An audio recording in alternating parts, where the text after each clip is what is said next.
Good afternoon and welcome to the launch of the Equal Access Project. I'm Ruth Kilcullen and I'm the project coordinator.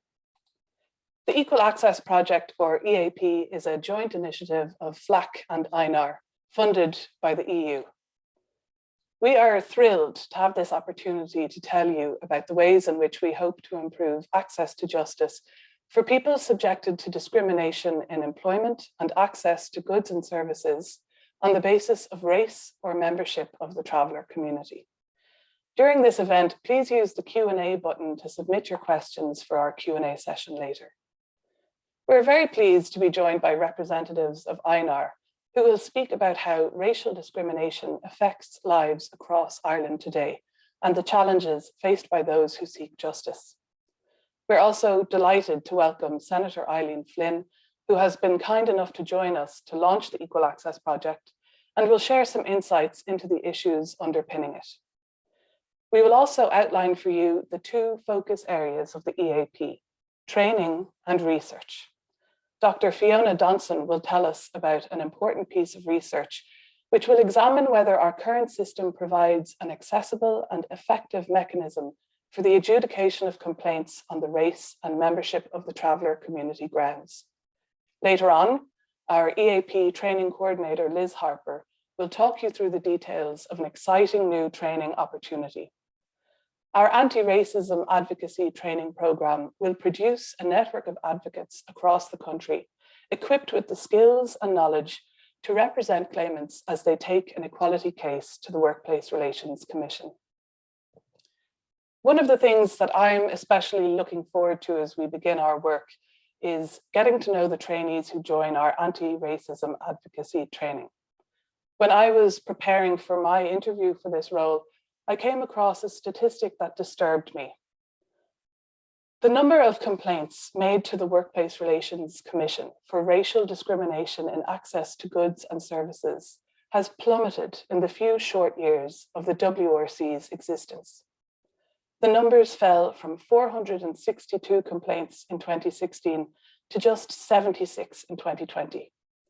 When I looked for the figures for cases taken on the membership of the traveller community ground, the numbers were just as stark, falling from 416 in 2016 to just 51 cases in 2020.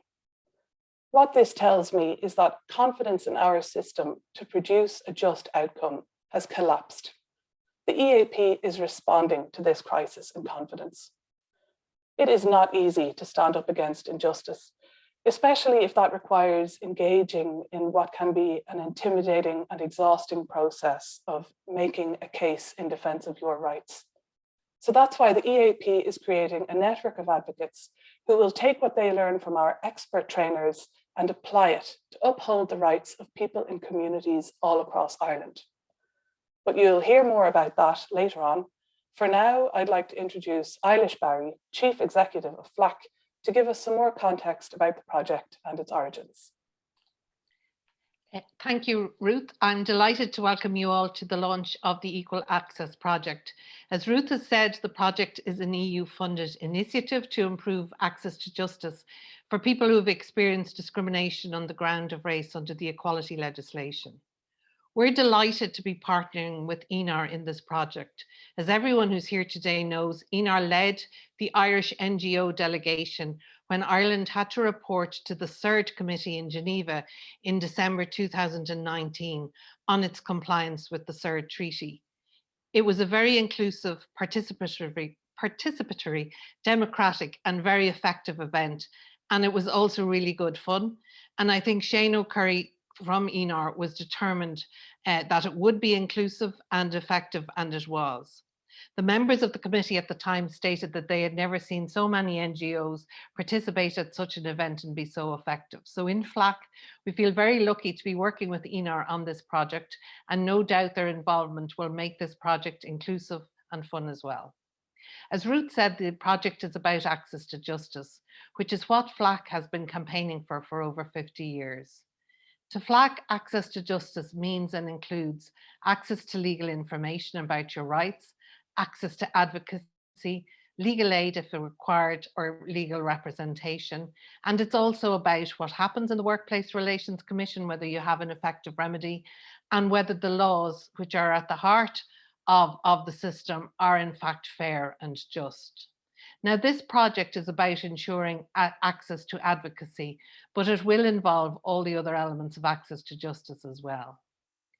We believe in FLAC that access to justice is important, obviously for the individual who can get what they're entitled to, or if they have been discriminated against, will get a proper, effective remedy.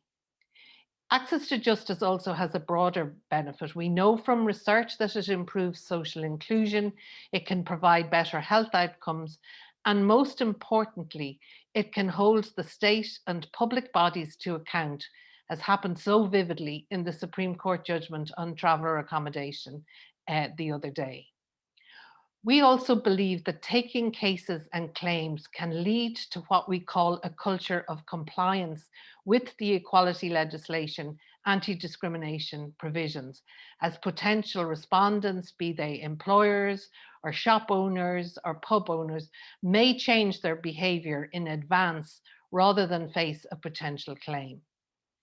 At present, there's no legal aid available for claims of discrimination, either under the Employment Equality Act or the Equal Status Act, no matter how serious the discrimination or harassment may be, no matter how important the issue may be to the individual claimant or the community, and no matter how little financial resources the person may have.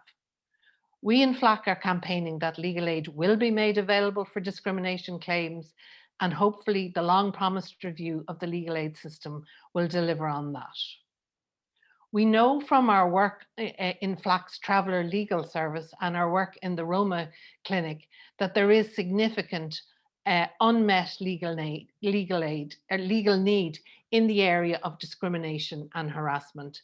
And the extent of that need is something that cannot be met with the limited resources of the Traveller Legal Services or the Roma Clinic.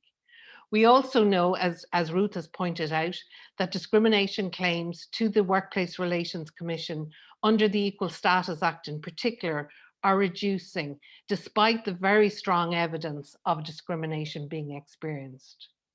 We also know from research by TCD law students the low level of success in equality claims before the Workplace Relations Commission for people who do bring a claim, and that the chances of success are greatly increased if a person is represented. We also know from our work with the Traveller Equality and Justice Project in Cork and the work of FLAC's Public Interest Law Project, PILA, just how difficult it is to get a lawyer to represent people in claims of discrimination on a pro bono basis. As against that, and I think it's really important to recognise and stress that there is very strong legal protection at the EU level in the form of the EU Race Directive against discrimination on the grounds of race and ethnicity in areas like the provision of goods and services, the provision of accommodation, all kinds of educational establishments. And it covers both public and private bodies, so the state, local authorities, and private entities like pubs and shops. We also know that we've relatively good equality legislation as it is, but we believe in FLAC that the equality legislation doesn't implement all of the strong protections that are provided for in that EU directive. In our submission on the review of the equality legislation, we have argued that our legislation should be made more effective and stronger to ensure that bodies like An Garda Síochána and all of the state's bodies, when they're exercising all of their functions and duties, are explicitly brought within the full scope of the legislation.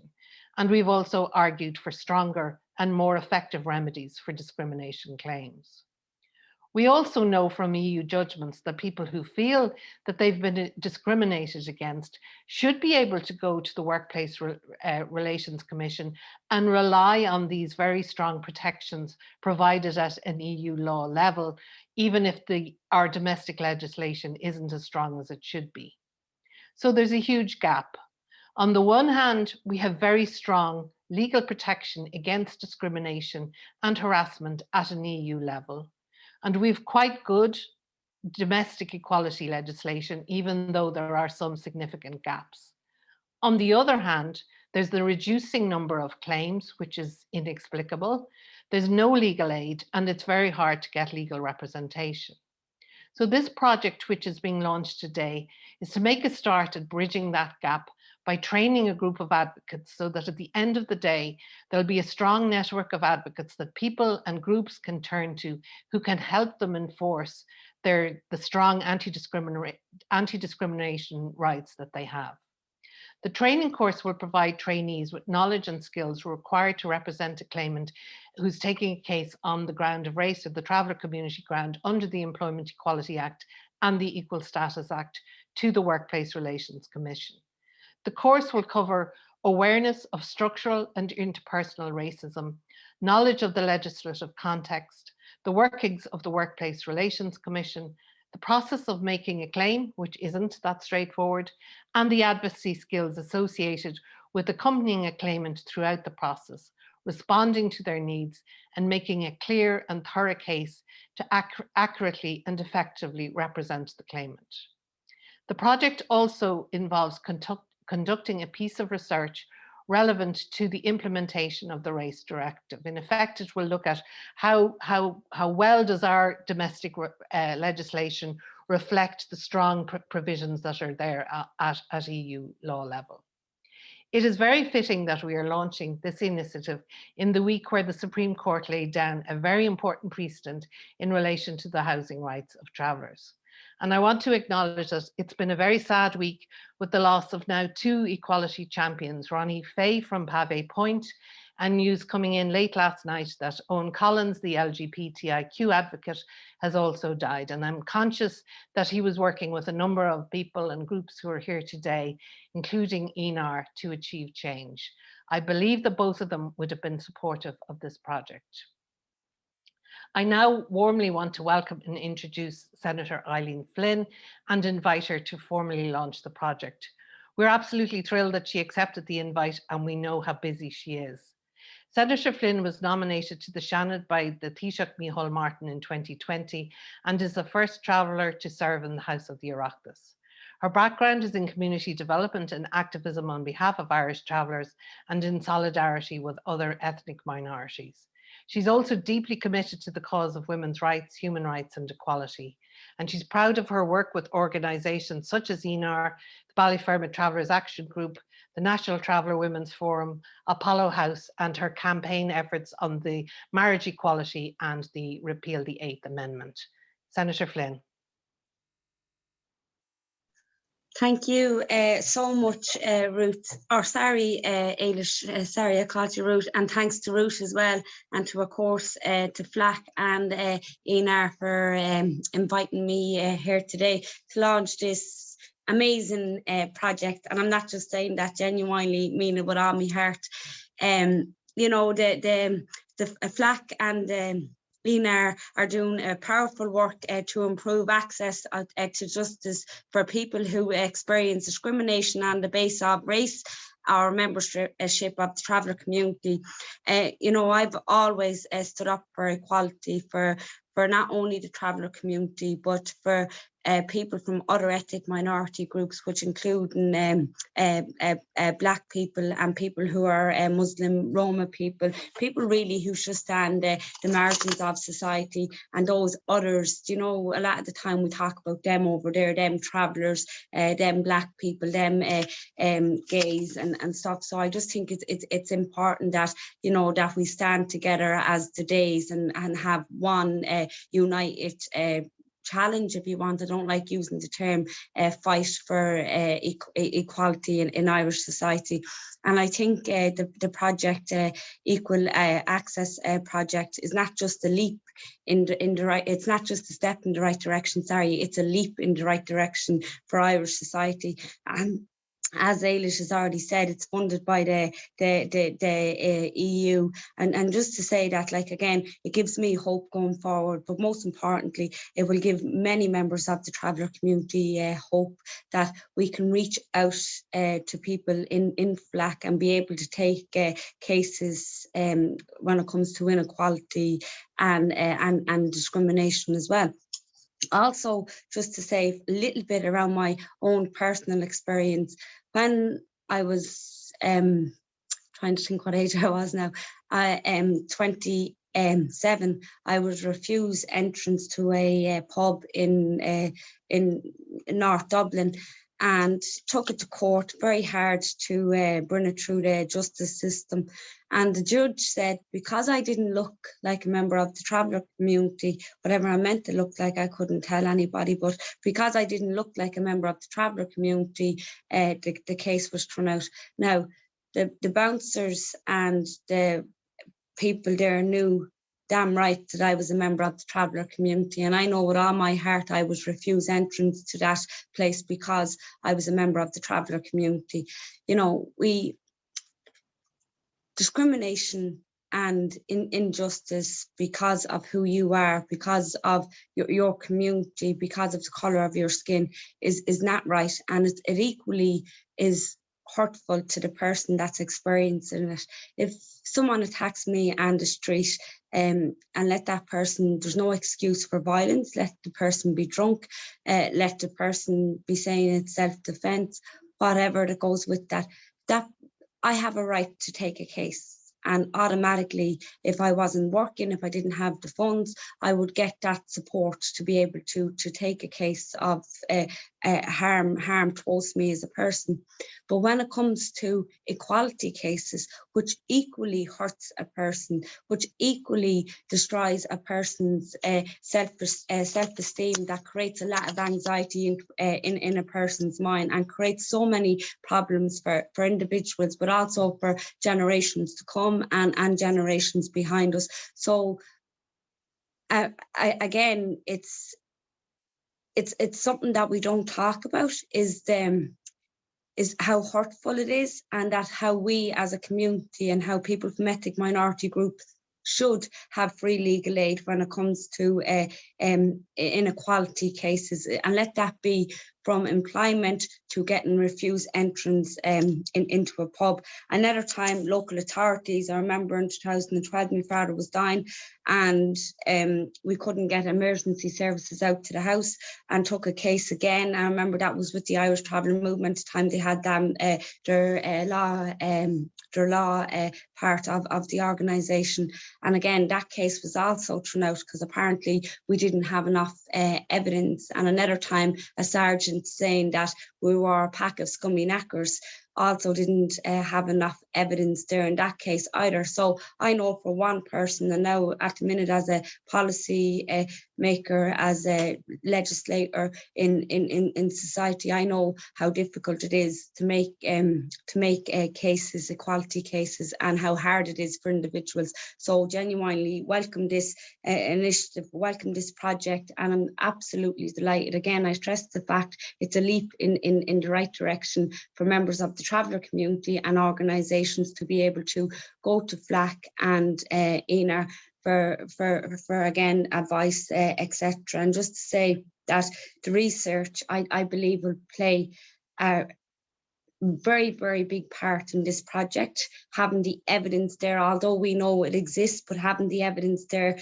that it does exist, also having the recommendations, how we can implement those recommendations, and to make life and to be part of a better life for people from the traveller community and from other ethnic minority groups in Ireland. So it gives me great pleasure. Sorry, I probably went over my time, to launch this equal access project on behalf of FLAC and INAR, and I wish you every success, and I look forward to working with you in the future, and hopefully we can have you in on the Justice Committee over the coming months. Thank you.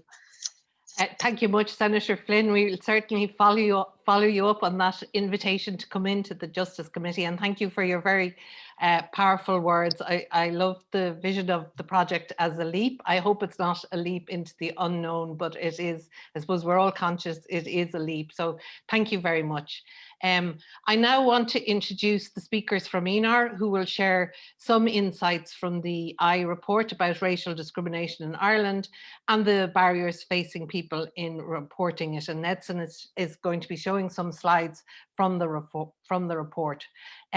First up, we'll have Sakshi Arya, who's a member of the iReport peer review panel and is a student at TCD studying an MPhil in gender and women's studies, and she's keen on pursuing academia and is also a writer. Then we'll hear from Daniel Kamenyezi, who's a Leaving Cert student at Pierce College Crumlin and who's volunteering as an ENAR intercultural ambassador in the Northeast Inner City Dublin. And finally, we'll hear from Sibiwe Moyo, who's a fourth-year student in Community and Youth Development at TU Dublin Blanchardstown and is also a member of the peer review panel. She works as an assistant community development worker at Empower and is also a board member of the UNHCR Refugee Advisory Board. So over to you.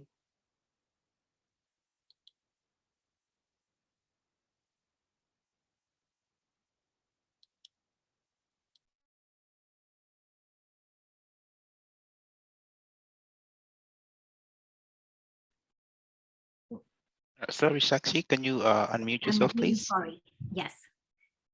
Sorry. Hi, my name is Sakshi, and today we will be talking about the Equality Access Program and why it is so important by using this presentation over here, which will show cases of racial discrimination and the barriers that victims face while trying to seek action against it by using the findings from the iReport reports of racism in Ireland as observed in 2020. The iReport is an anonymous reporting system for individuals who face racism, and these reports are published annually. We will be breaking down these experiences in terms of discrimination in employment, access to goods and services, accommodation, public sector, and reporting mechanisms. Beginning with employment. Next slide, please. Beginning with employment, discrimination in employment can occur in several ways. In the way in which a job is advertised, in the decision regarding whether or not to hire an applicant, during the period of employment, or in the decision to terminate the contract of employment, etc. There were 16 cases in 2020 concerning discriminatory treatment at work by colleagues or employers. Discrimination in work is, as per the report submitted to iReport in 2020, usually accompanied by verbal abuse and sometimes physical abuse, as well as lesser treatment. And these are just like the events of people's everyday lives. And we have listed 2 examples of such reports from the iReport of 2020. The first one is about 2 migrants who were racially abused by a fellow employee in the supermarket where they worked. They did not feel safe to complain about him to the management for the fear of losing their jobs. And the second one, that entails a shop manager who was subjected to racist abuse and then false complaints by employees and their families. And having closed the complaints against him, the company still refused to deal with racist abuse that he experienced.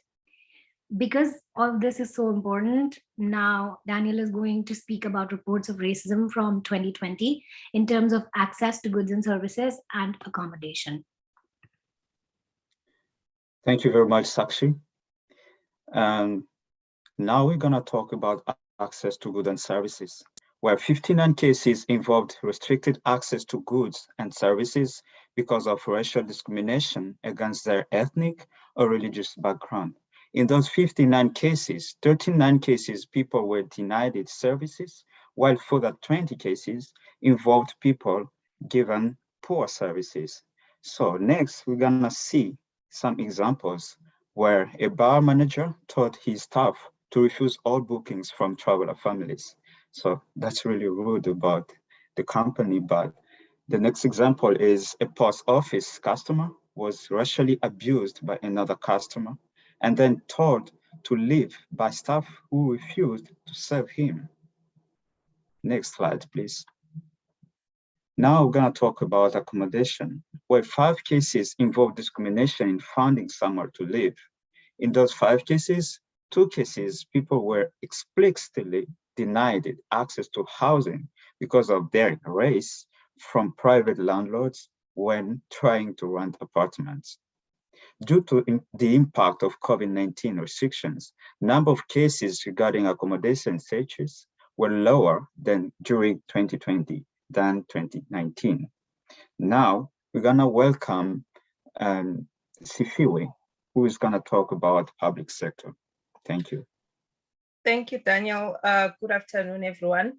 I'm looking at the public sector. Although there are fewer reports in this area in 2020, this may be because most public offices were closed for most of 2020.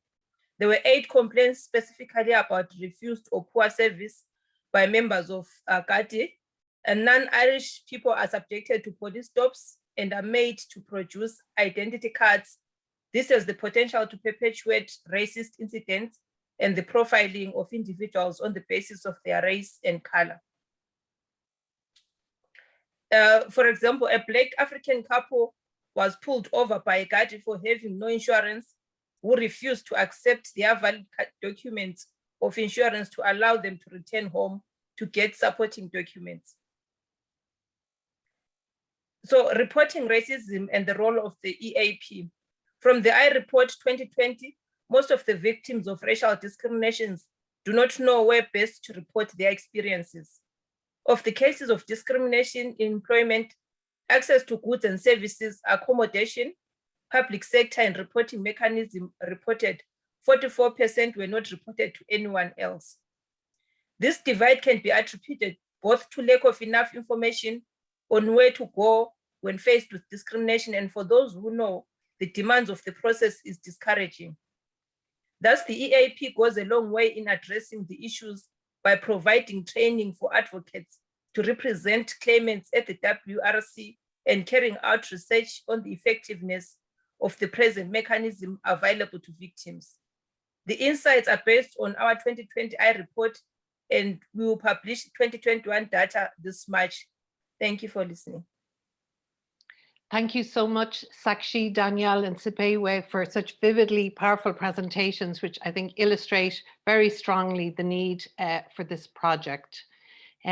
I now want to introduce Dr. Fiona Johnson, who is the chair of the advisory committee for this project, and she will tell us about the research element to this project.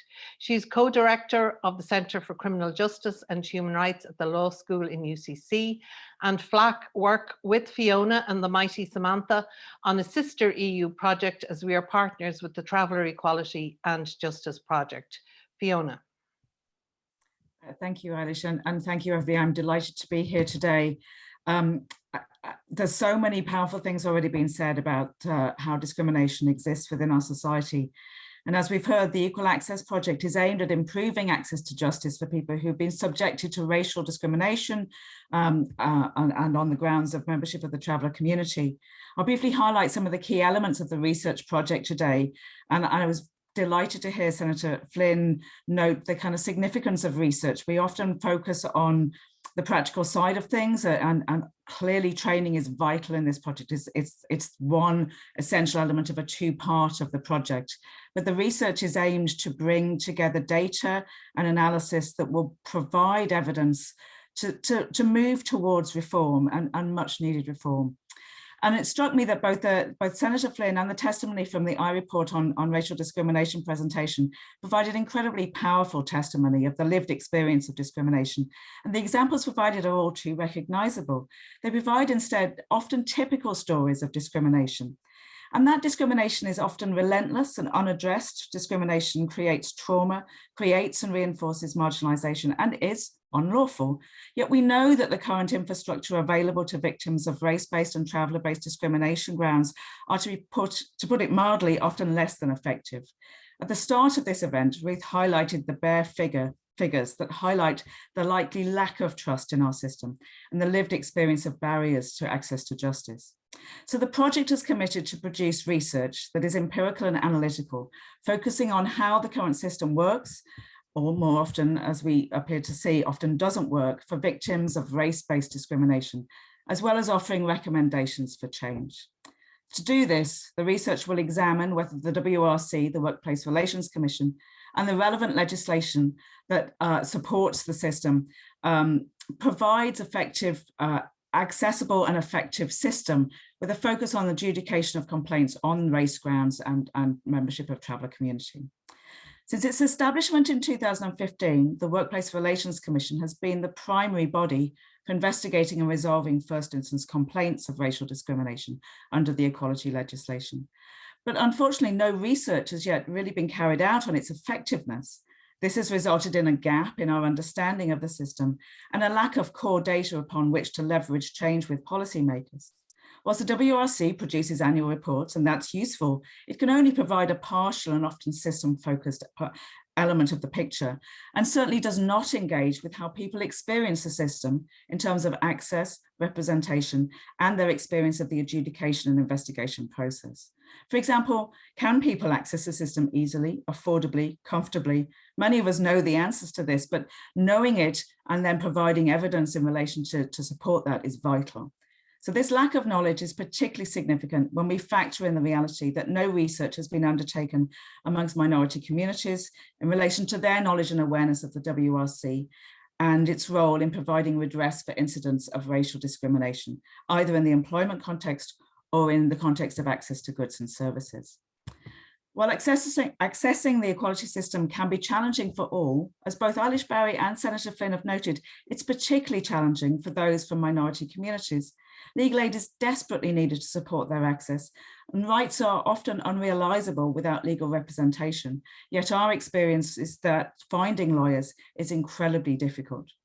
So this research is particularly important in that it will seek to develop an understanding of a range of factors in relation to the operation of the system from much more of a user perspective, including levels of awareness of the complaint mechanisms, factors that influence victims in seeking redress, and in turn, of course, the factors that amount to barriers to the system, and the outcome of complaints. Often we forget to ask the question, how are complaints ultimately resolved?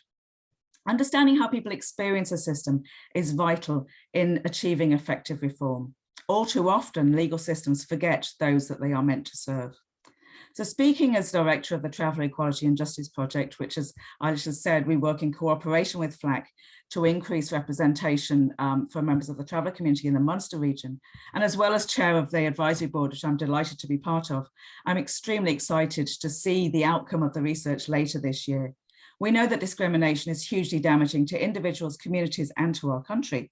And as Eilish has highlighted at the opening of this event, we have strong laws on paper, yet the reality of our access to justice supports, lack of legal aid, lack of representation, inequality of arms, I can go on, are effective blocks to the implementation of that law. And we also know that our system is not working particularly well. So high quality research that will deliver data around the operation of the system, of the lived experience of users, will provide vital data for us to push for significant improvements, reform, and funding. Thank you. Thank you so much, Fiona. I'm getting more and more excited about this project, and we were excited from the start, but it's great to be finally at the launch date. And I suppose hearing from the INAR speakers and from yourself just, I suppose, highlights to me just how exciting and innovative and important this project is. So finally, we've Liz Harper, who's the training coordinator with the programme, and she's going to tell us about the actual training part of the programme. There is a question and answer function at the bottom of your screen, as Ruth said, so please feel free to ask any questions you have about the training programme using this function, and we will try and answer them in the question and answer session after Liz. Liz, over to you. Thanks, Eilish. I'd like to say, first of all, I'm going to add to the excitement because I'm also really excited about the project. And I suppose particularly excited to be talking about the training element. I think it really adds the training element, because it's part of a bigger project, that's something that's really, really valuable. So I think that our learners are going to be able to deepen the experience by the fact that we're doing research alongside, and that I suppose one of the really big outcomes of the project is that there's going to be a network at the end. So there will be opportunities all the way through, I think, for people to network, to learn from each other, and to work together. The learning program itself, we've planned to deliver it over Zoom because of COVID restrictions, obviously. we're going to be delivering it over 12 sessions on Tuesdays and Thursday mornings. And as I say, over Zoom. Each of the learning sessions we're hoping will have an information input piece, but also practical application. And I think that's really important. The training is aimed at people who want to act as peer advocates. So the knowledge and skills that they will need to have information about legal processes, legal procedures, legal instruments, and also very clearly information and practice around advocacy skills.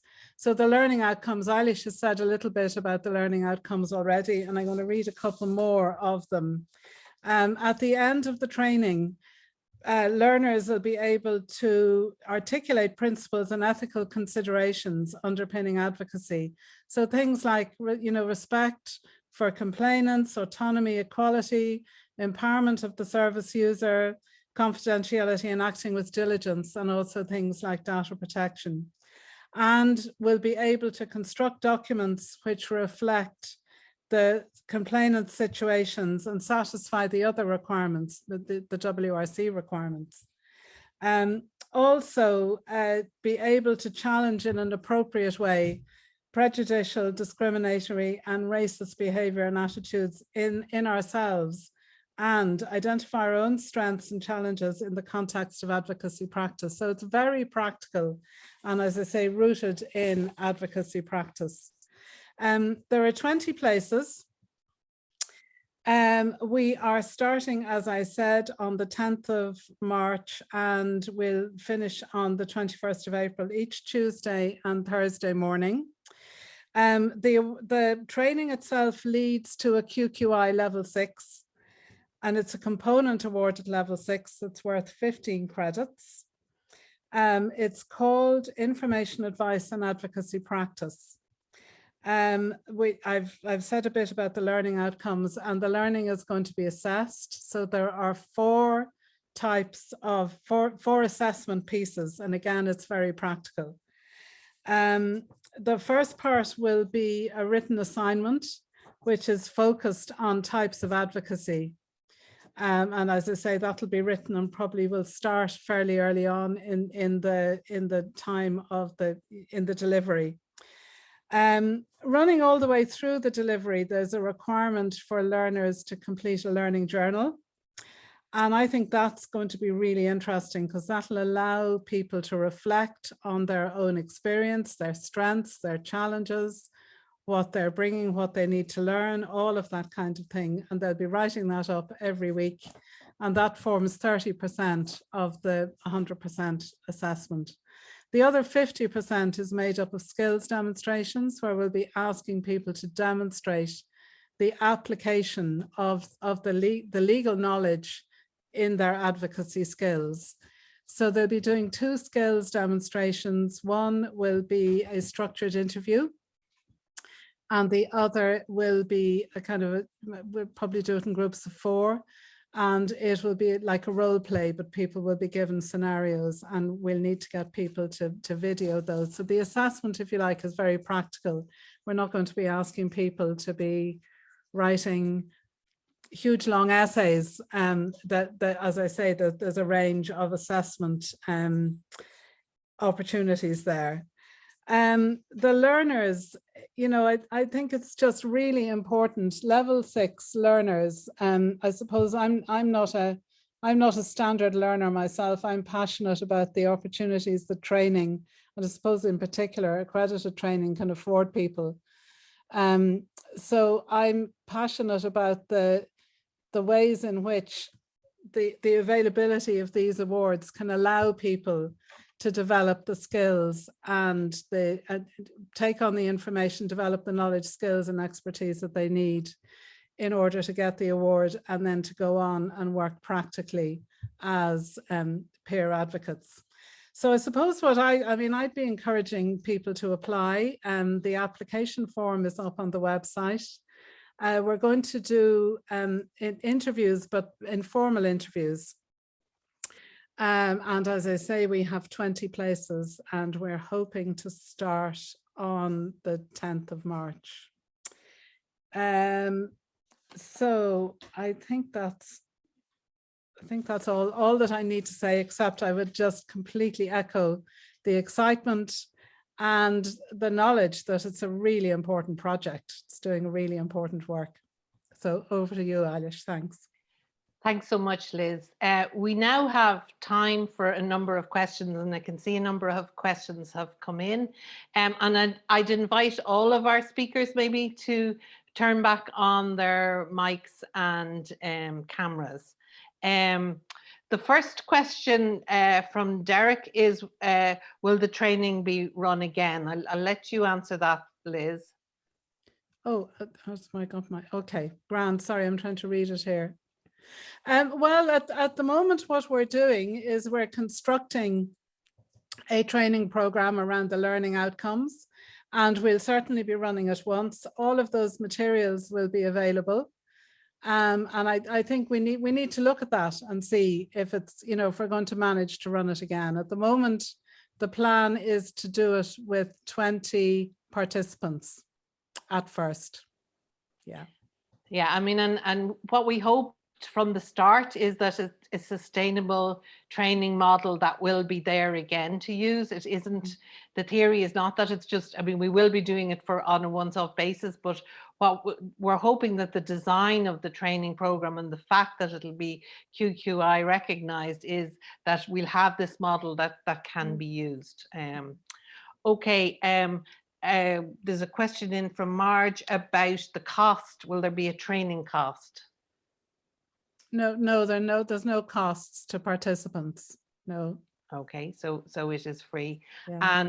And there's also a question as to, are there any other requirements from migrant applicants, especially regarding the qualification level or prior learning? No, because of, you know, QQI, a really important principle is access, transfer, and progression. So the qualification required for it is a level 5 QQI award or equivalent life and work experience.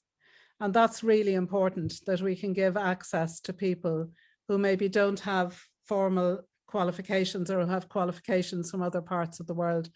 And that's why we are doing the interviews, why we're doing the informal interviews, so we can talk through all of that.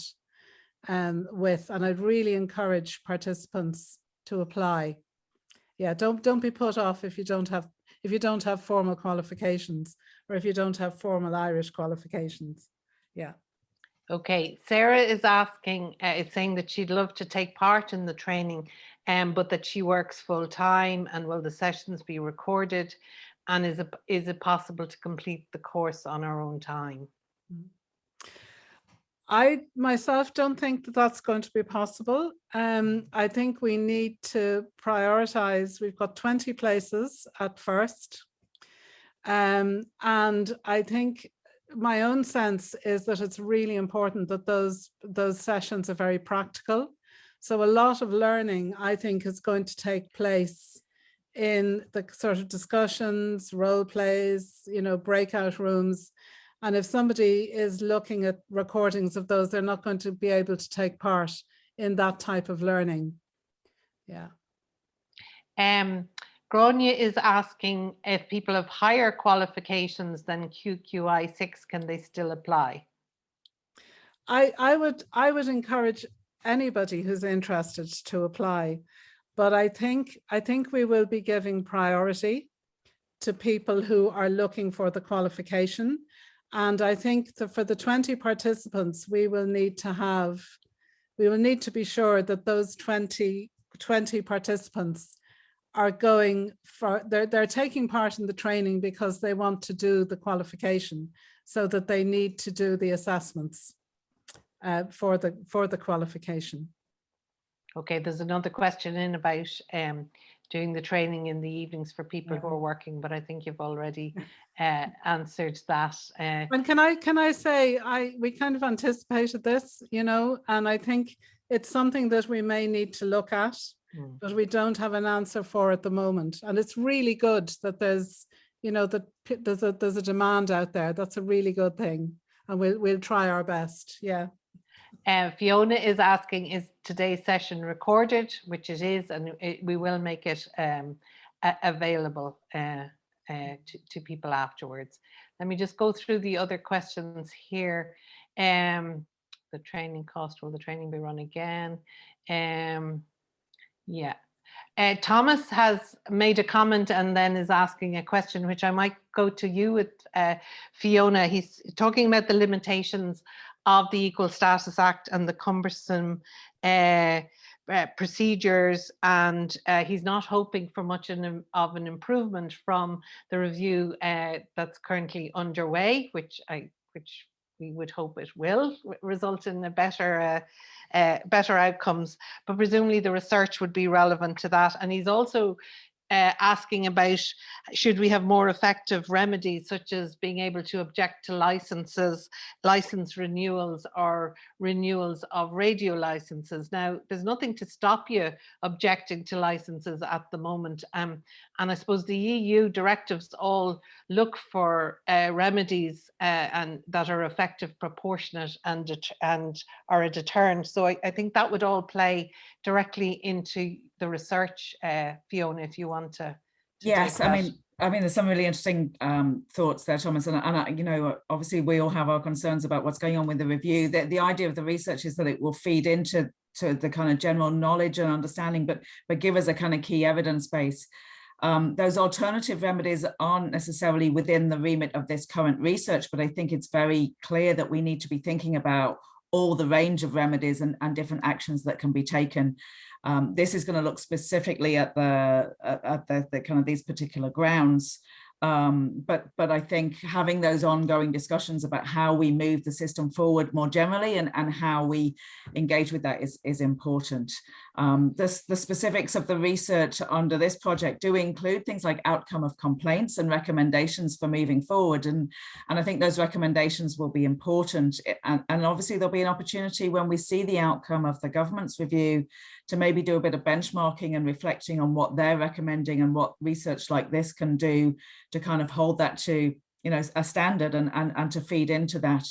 Our gut knowledge and lived experience of what the system is like is sadly not always sufficient in terms of the kind of policy development. But I think, you know, then providing that data helps to build an incredibly, you know, irrefutable case. So hopefully it'll all add together. That's the. Yeah, I think Thomas is clarifying that he's hoping but not expecting a positive outcome from the ESA review. But I mean, it hasn't even gotten started yet, Thomas. So we have to work towards positive outcomes. Grania is asking, will materials be available to those already working as advocates but who can't participate due to existing qualifications, but who might like to upskill to be better able to take on more equality cases on these grounds? Liz, and as I've said, you know, we'll need to look at that because, as I say, we kind of anticipated this, but at the moment we don't have a mechanism. But as I say, it's very encouraging that people are looking for the information. It's great. Yeah. Fiona, the research will be published? Yes, the research will be published. So it's going to be on, so there's obviously been a kind of a process of gathering tenders. That process is ongoing, and there'll be a review, and it'll become live. It'll start to happen in the next month or so, I'm hoping. I'm not going to commit to timelines because that's all too difficult, but the hope is, I think, on the current timeline is that the research will be completed over the summer, and then there'll be a publication coming towards the end of the year. I'm looking at Ruth's nodding, so that's that's good. So yeah, I mean, you know, there's no point in doing research without getting it out there and then providing it as the kind of key base. So absolutely, it will be published. And Liz, will there be an opportunity for people on the programme to meet and network? Hopefully, we'll certainly be doing a lot of that on Zoom, because that's, I mean, I think that's the way that people learn, you know, that in sometimes in the discussions. Recently, it may be possible to have a session or a couple of sessions, depending on the COVID. You know, it really is about COVID, and also I presume, you know, where people are coming from. So we've no firm plans at the moment, but it would be a hope that we can manage that, because we're cognizant that it's, you know, it's very important and it's very challenging. There's no doubt about that. It's going to be challenging to do the whole thing on Zoom, you know, if that's the way we need to do it. And we can structure it in a way that, you know, we can include those practical sessions, those discussions, and the networking pieces. Yeah. Could I just add, Eilish, excuse me, just in addition to what Fiona has said, we will be having 2 roundtables looking into the learnings from the research, and then we're going to have an event to launch the research. So I'd encourage everyone to keep an eye out on social media for updates about those upcoming events. Okay, Evan is asking the really practical question of how do you apply to take part in the course? The application form is on the FLAC website. So that's probably the address. I presume it's www.flak.ie, is it? Yeah, the application form with some more information is on the FLAC website, and applications should be submitted to eap@flak.ie. And when you download the application form, that information is there, how to submit it. And the deadline for applications is 5 p.m. on Monday, the 14th of February. Yeah. Great. Would you see any employment opportunities arising from the training? Liz? If I might answer that, I think it is important that we don't really want to encourage people to see this as something to put on their CV. It's really about committing to participating as part of this network in a collegial way and supporting peers in implementing the training. So this training is really about enhancing your work rather than, as I said, another thing on the CV. Okay. And can I add to that, because I would actually say it's nationally recognized accreditation that it's leading to, and that can also be really useful on your CV. Mm-hmm. So I wouldn't discount that entirely, but I absolutely agree. We're not, you know, no, we're not promising employment at the end of this. I suppose it's important to say that. Yeah.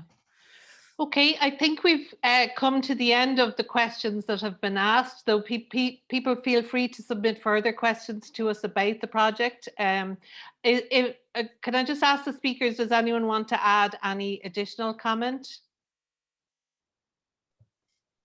No? I'd just like to say, please apply. Yeah. Yeah. Absolutely, I echo that very much. Okay, I think we've come to the end of the questions and answer session, and I want to thank all of our speakers and Senator Flynn for taking the time for launching the project, and also Sakshi, Danielle and Sipiwe from INAR, and Nedson for providing the presentation, and Fiona Donson as well. I also want to thank the FLAC and INAR communications team, who put a huge amount of effort into organising today's event, and to Tom Duke, who as always has provided invaluable tech support behind the scenes. I want to give a huge thanks to Liz, and especially Ruth Kilcullen. It was really hard starting her job in COVID, and there was very difficult technical issues to deal with that had to be got over before we could get to today. And as everyone knows who's tried to do it, dealing with the EU is just not fun. So I think it's a great achievement to get it so far, and it's due to her hard work and that of Liz that we were able to launch it today. So thanks very much to both of you. We wouldn't be here without you both. And as Liz said, please apply. And thank you very much, and enjoy the rest of your day.